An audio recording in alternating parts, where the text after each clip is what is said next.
One thing before I get started, I would like to just congratulate Josh Looney. He's ex-Ichabod and now newly named athletic director at Missouri Western. And Josh was a real big part of our program when we first started. He was one of the main recruits we brought in. We were lucky to get him. He transferred in, and he really he was a great player. He brought in a toughness and a work ethic, and you knew he was going to be very successful at whatever he decided to do, and I'm glad he got involved in athletics because it's great to have a guy like that involved in our business, and it's great to have him in our conference. It makes our conference even stronger. It'll be tough going against him. But I just wanted to make a public congratulations to Josh. This year's team we're very excited about. We have a lot of returners. Probably the thing I've been most impressed with this group is from our bowl practices through spring ball, through the summer as far as I could tell, because we're pretty limited in the summer with what we can see them do. Their work ethic and their joy of the game is what impresses me. They have a great passion for the game, a passion for the training aspect of it. They seem to really enjoy each other and really can't wait to get started in camp. One of the things with us starting a week later than the Division I schools, you kind of feel like you're a little bit behind because you're reading about all these things on the social media about their camps getting started, and you're kind of like, we're behind them already. But it's just anxious to see our guys come in. We've seen them throughout the summer coming through, and you can just tell that they're anxious to get the season started. Feel like conditioning-wise, this may be one of the top teams we've had as far as physical conditioning goes. And you really have to have that in today's football. We have such a short amount of time to get ready to play. We'll eventually have about 24 practices before we play, 24, 25. And so the guys have made it a year-round commitment, and you see that everywhere. But I've been very, very impressed with this group of players, and it goes across the board from linemen to skill players, offense, defense, and special teams. Their commitment to the sport and the love of the game. And when you have guys like that, it makes it a lot of fun. All right, we'll open it up now with questions for players. Again, raise your hand, tell us your media outlet, and then ask your questions of the players.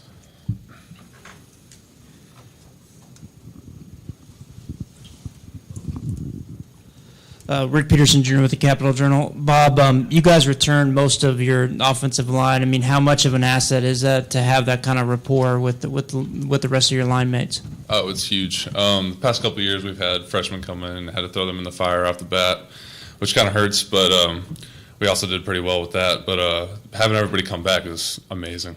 And, secondly, like Coach mentioned, you guys had some extra time with the mineral water bowl practices. Yeah. How much does that help you prepare for this year? Honestly, a lot, because going into that is just a different experience. It's a great time. Love going up there and doing that bowl game. But, yeah, getting those extra practices, and other guys aren't doing that. Other teams don't have that opportunity. So, obviously, any extra work we can get in, that helps. And, obviously the one big loss was Michael Miller. What did you kind of learn from him that'll help you or moving forward? Me and Mike are pretty close. We were pretty good friends throughout, got pretty close over the few years we played with each other. He helped me a lot, just texting him, talking to him about because I moved to tackle and he was a tackle. I'm just new to the tackle thing, kind of. So getting to talk to him about my new techniques and all that and what kind of steps I should be taking, it's great. He's great to have around. We're bringing him to GA too, which is going to help a lot. Nice. Austin, how would you kind of assess the defensive's overall performance last year? What did you guys do really well, and what kind of improvements are you looking to make this year? I feel like we're just very physical. We fly around, we make big plays, and we're very aggressive. And with that being said, we got a lot of guys coming back and a lot of guys that are hungry to get back on the field. This offseason's been huge, and we've had great numbers throughout the summer, and we're just ready to get after it. And you guys lost Cody Hyman. Kind of the same question with Bob. What kind of things did you learn from him that can maybe help you move forward? Cody Hyman's a beast. He playing next to him last year. It was an honor. His leadership, his talent. I mean, it just kind of almost rubs off, And it's it was great to have him around, and he's great. You guys are always so deep at linebacker, and Derek kind of got his feet wet last year, and Cedric Gonzalez. What are you kind of looking forward to seeing what those guys can do this year? It's going to be good. We got a great linebacker core coming back. They're getting quite a bit of play time as well with Cedric. And we're all, like I said before, we're all hungry and we're all ready to get after it. And we got a lot of young guys that have also been here all summer, working their tails off and, ready to back us up whenever we need to step down for a minute. So. Hey guys, back here. Jonathan Deutsch, WIBW TV. Coach mentioned physical conditioning. I'm curious about hair conditioning right now. What's been going on with that? So last season, a few of the guys, me, Austin, Mike Miller, and a couple other guys were growing out the hair together, and those guys seem to fall out. We still got a couple left, but me and him are still stuck with it. So Mine has fallen. we got to enjoy it while we have it. Yeah, we decided to grow mine out. I don't know, last year sometime, and it just kind of caught on. And now Derek McGreevy's actually growing his hair out too, getting the flow going, and it's just a matter of being a wild man out there on the field, tearing stuff up, looking the part, I guess. I don't know. Yeah. We'll cut it after the last game. All right, further questions for players? Kevin Haskin, Topeka Capital Journal. I guess this one might be more for Craig, I'm sorry, but was there a time when you would have had a barber be part of summer conditioning, but have you kind of grown in that respect in terms of allowing players to be free spirits? Yeah, that's a great question. Back in the day, one of the things we started out when I was coaching, we never really messed with the hair too much because that seems to be like a Samson thing or whatever. But the earrings, I can't even tell you with kids with earrings now, but at one time it was the jewelry and you're like, hey, you got to take that out. You can't have it in the building and all those kind of things. But even I remember when I was first started coaching, it was hats, guys wearing hats into meetings and that. And cell phones, all those things, you're like, hey, you got to leave those in your locker and that.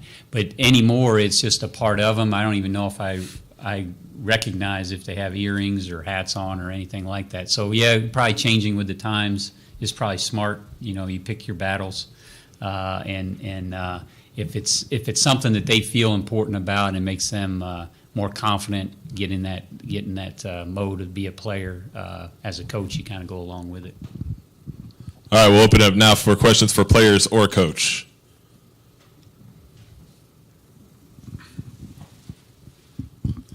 Matt Gasper with KSNT TV. Coach, when you went to the Mineral Water Bowl last year, what was it about this team that allowed you to get that far, and how do you kind of see that momentum carrying into this season? Yeah, it was their work ethic, and the thing that was neat was when we had those practices and you had a series of practices because you're already warmed up, so it was like having an extra spring ball almost. Their enthusiasm for it. They didn't take it as, oh, here we go again, we're practicing some more, because those things can drag on also with the amount of time that you have.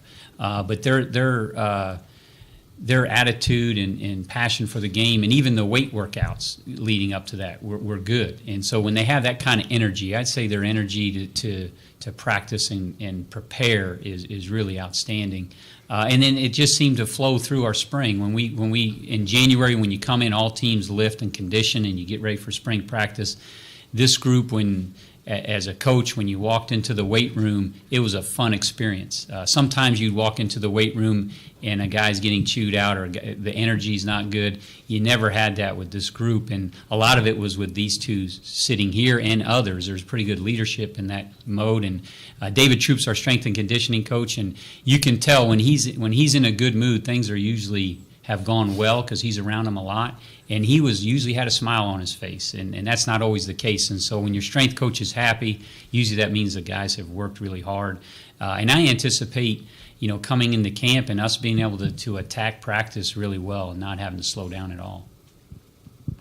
Hey, Craig, typically when a championship program loses a head coach, rivals within the league see a chance for a potential opening. How much different, though, is that with Northwest? We've seen this happen before, and they didn't skip a beat. Yeah, they certainly have made themselves, kind of a monster in Division II. If you look at their record over the last few years, there's been very few close games. With Adam Dorrell leaving. He was an outstanding coach. I would hope some of that offensive power and some of the things they do leaves with them. At least that's a wishful thinking. But there's systems in place. They have outstanding coaches throughout offense and defensively. Coach Wright's going to do a great job. He knows their system, and their defense has been, one of the top defenses in all of football. You look at any level. And so that's going to continue to be a strength of theirs. But you'd hope with some changeover, maybe, and we play them early, which is nice. So maybe they'll have a little lack of communication in certain spots. But you hope there's a little chink in the armor that you can kind of dig at a little bit. But they're outstanding, and that's the one thing that they've done. They've really forced this conference. I mean, every team's had to get better to compete with them. And if you look at great conferences, you see that the top team kind of leads people to catch up, and that's where we are. And our kids know that. We want to beat them, and to do that, you have to work extra hard because their kids are working hard. And I think our players, particularly our upperclassmen, realize, hey, you win some of those. If you want to compete with Northwest, you have to compete with them in the summer. You have to compete with them, when we hit camp. You have to compete with them in the film room. It's not just how you practice, it's how you do everything. And so they've raised the level of this conference, and we have to try to catch them. Coach, depth chart-wise, what's your situation at quarterback right now, and where do you see that, or how do you see that playing out over camp here? Yeah, that's kind of, there's going to be a battle at quarterback, obviously, with Derek McGinnis was a 2-year starter, and he's going to come back and help us coach. But Logan Tweehouse is a young man that played for us some last year, and he's been in our program for 2 years, so he'll be a redshirt sophomore. And he played baseball, so he didn't get a lot of reps with us in the spring, but he's a very intelligent, very sharp quarterback, and we anticipate him being one of the starting quarterbacks. Blake Peterson's another young man that came into the program. He transferred in last year, played receiver for us, a very good athlete. Also did baseball in the spring, but he was able to take part in some of our spring practice and got off to a really good start with that. So those two will be the battle for the starter. I anticipate really at the beginning of the year really playing them both. And at the college level, you can get away with that. The pro level is very difficult. But I think at the college level, it's proven to be successful, and we'll kind of see how it goes from there. But both of them are quality starters, I believe. We have time for one more question. We'll go to Greg in the back. Coach, you said it's good catching Northwest early. What's good about that? Well, I don't know if it's good, but with a new, in filling out the new coach and that, and some of the things that they'll be working through, you hope that you can catch them a little bit.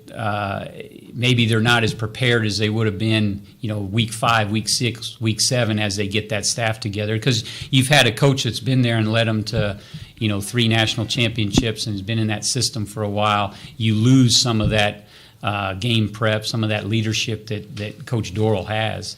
And so hopefully we can catch them a little bit behind their curve a little bit. But they're so good. They've got so much depth. The guys they return are just as good as the guys that just graduated. So obviously you're trying to catch a team that's outstanding, and no one has really played them very close, to be honest. But having them early, I think, is a benefit. We get to play them at home and hope to sell out Yager Stadium and have a great game.